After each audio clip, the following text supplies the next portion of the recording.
First on Eyewitness News at 5, a little boy killed after riding his bicycle and getting into a collision with a motorcycle. This all happened in Enfield, all while some of his relatives looked on in horror. Now a community that really only had love for the sixth grader is trying to cope.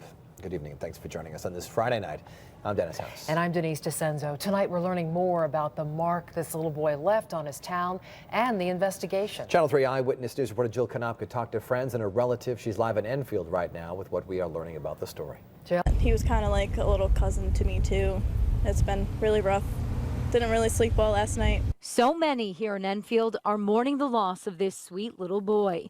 11-year-old Nico Filippa died Thursday, right around the corner from home, after the bike he was riding and a motorcycle collided on Broadbrook Road the night before.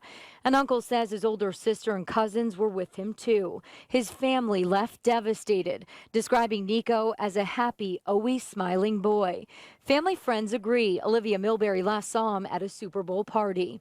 This is rapping the song faster than any rapper I've ever met or ever heard of or anything like that. So it's hard to think about the next birthday party or anything like that he's not going to be there.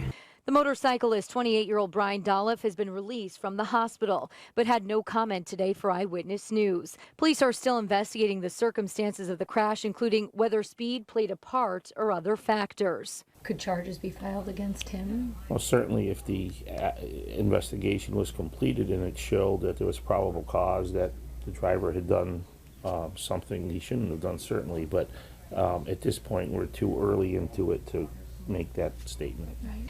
Today at JFK Middle School, students and staff came to class with heavy hearts. Nico was a sixth grader here. His older sister is in eighth grade. Principal knew him by his nickname, and everyone said he had a lot of friends. He was a happy young man. He was just a great kid to have in class. Children and teachers were offered opportunities to meet with grief counselors and receive additional support if need be.